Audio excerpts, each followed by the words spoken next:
What is a 1031 exchange and how does it work? At the end of this video, you're going to see how the big players make the big money in real estate and how real monopoly is played and what a 1031 is and how you can use it to your advantage to build wealth.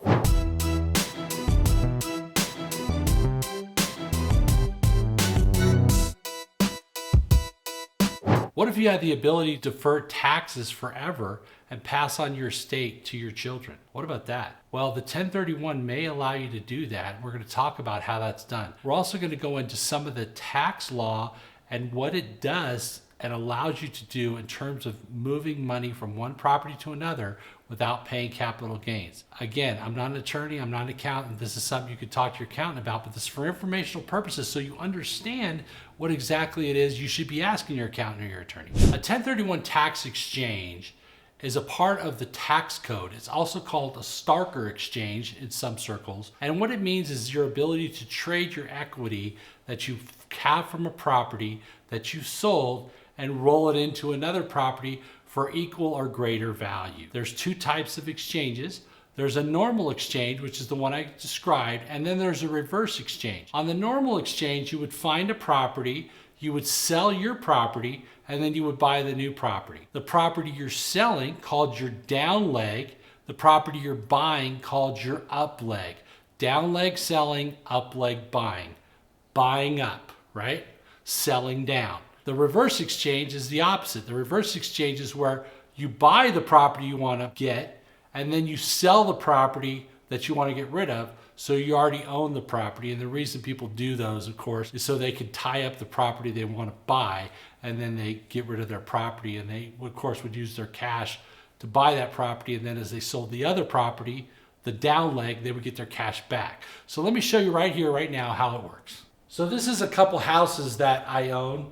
121 Sound Street and 42 Olive Street, okay? And these houses have increased over time, and I have some equity in them, and I want to buy this fourplex.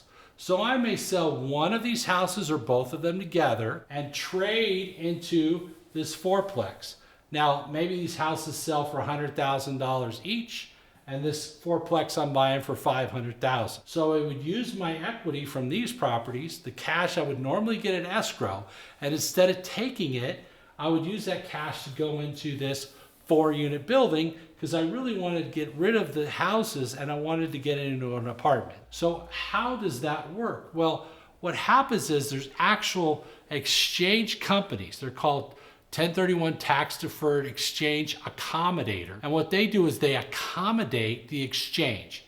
If you think of somebody who is a guest at a wedding and they help people sit, they accommodate them to sit in the right spot. An accommodator would take the cash from the property you sell and accommodate you to put it into the property you buy. You can't take the cash and do a 1031 exchange.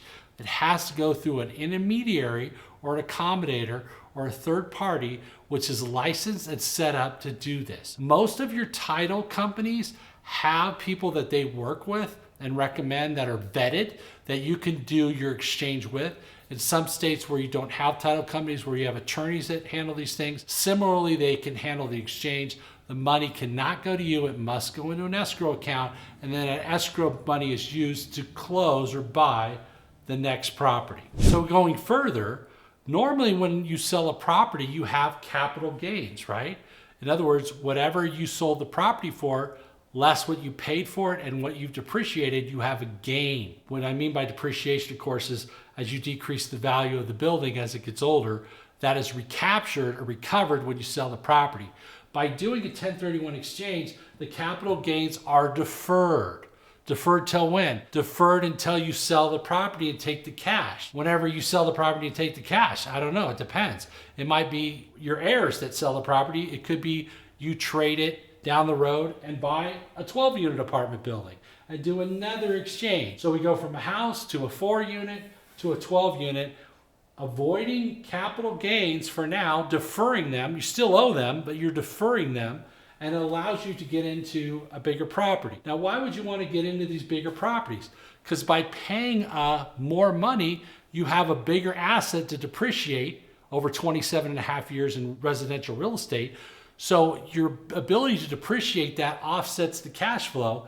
And so what happens is when you buy properties and you have a lot of gain in terms of taxes, a lot of people, instead of paying the taxes, will do a 1031 tax deferred exchange into the next property, the next property, the next property. In other words, you know this as monopoly. I bought 2 houses and I bought a hotel, okay?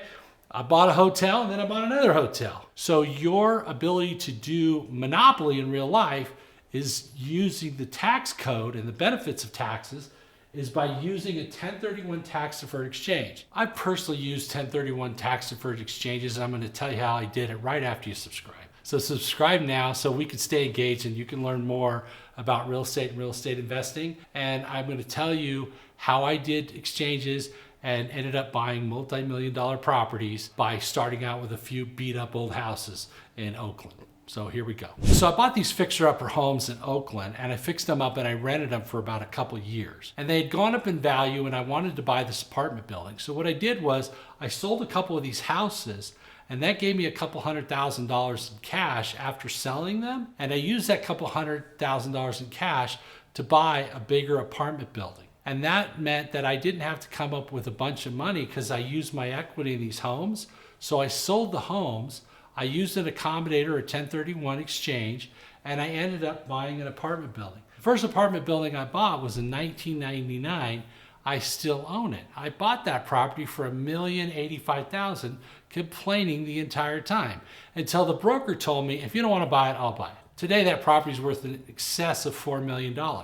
Now, had I sold it and had many opportunities to do so, I could have made money and taken the cash, but I would have had to pay a bunch of taxes. Instead, by using the Starker or the 1031 exchange, I was able to get the property and then hold on to it and really have no cash out of pocket, and actually refinanced it, got all the money I needed out, used that money to buy more real estate, and continue to own the property today and enjoy cash flow from the property today. So the way 1031 exchanges build wealth is by not taking the money. This is the exact opposite of flipping, by the way. This is where people who have real wealth in real estate typically aren't flipping. They're fixing, renting, holding, and after a year or so, or longer, 3, 4, 5, 8, 10 years, they'll trade using a 1031 and professionals like attorneys and accountants to help them, and real estate brokers, of course, to help them get into new property. They'll get a mortgage with a mortgage broker and they'll be ready to go. So lastly, I want to talk about tax basis, okay? Tax basis basically means what is the property evaluated at in terms of taxes.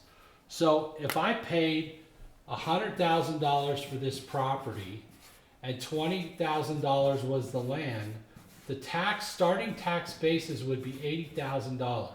That's the value of the building. So if the building burned down, the lot would still be worth $20,000, wouldn't it? Right? So the house or the fourplex is worth $80,000, right? $80,000 divided by 27 and a half years, I'm going to start depreciating this house. So I got $20,000 for the land, okay? And then right here, I've got $80,000. That's where I start. $80,000, right? $80,000. And I'm going to depreciate that over time. So as that depreciates, maybe when I go to buy this thing, I've depreciated over several years. So even though I paid $100, my tax basis on it may be like $62,000. So if I sell it for $200, I didn't make $100. I bought it for $100. I sold for $2. I didn't make $100 in terms of tax basis because I've taken depreciation. I've got a $138,000 gain. Okay, what am I recovering? $38,000 I depreciated, the $100,000 I made on the sale. So $138,000 would be my gain, less my expenses to sell. Now, I'm sorry this is a little bit messy, so I'll do it for you on another sheet so you can see.